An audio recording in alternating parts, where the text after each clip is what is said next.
everyone used to form groups around in the sort of like late 78, 79, but that they wouldn't actually buy instruments, but they just put on their jacket.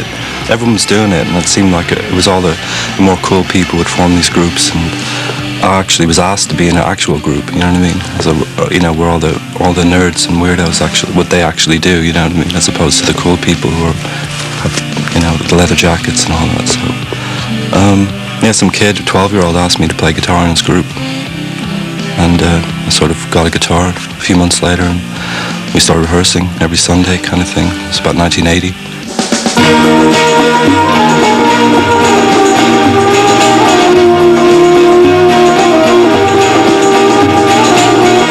Our singer lived in Finglas, and Gavin Friday lived in Finglas, and he used to often walk by him. And so one day he just got the courage to say, look, we're in a group and I've got any advice, and he just said, get out of Dublin.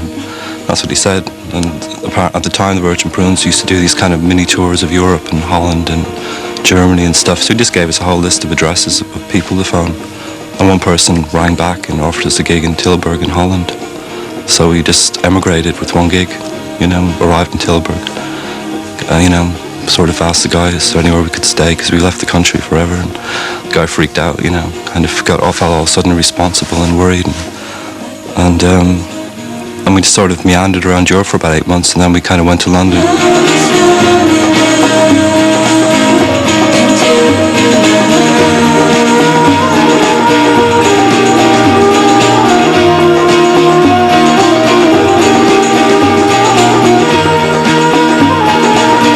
People perceived it as studio trickery or something, because in their heads they could just hear this twisted music, but it was just the guitar. I just tuned the two strings together and used a tremolo arm. So it's very simple, very kind of straightforward kind of stuff. We kind of suddenly got kind of popular, and there was a lot of expectation. So we went in September of 89 to make the new album that we're going to make in 8 weeks, and everything went horribly wrong.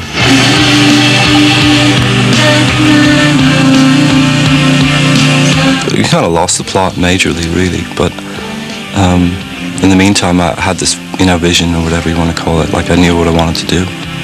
We worked very slowly. It wasn't like being a perfectionist as in doing things over and over again.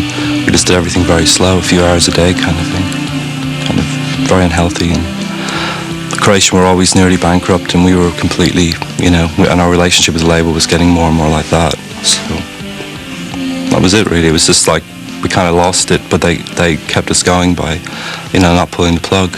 And in the end, they got a record out of it.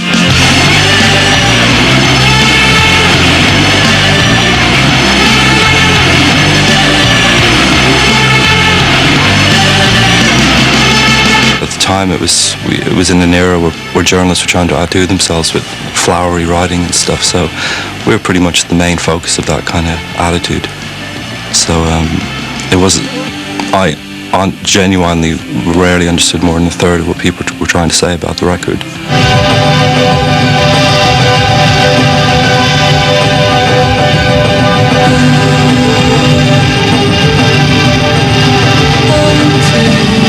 In my head, it exists as a thing that in a way I'm now distant from, and I kind of respect it on its own thing. On another level, it feels like a half-formed version of something that could have happened that would have been a lot bigger. It's like if you did something when you're completely pissed or something, and it was actually quite a good thing, and so you kind of know how you did it because you kind of half remember, but you're never going to be there again.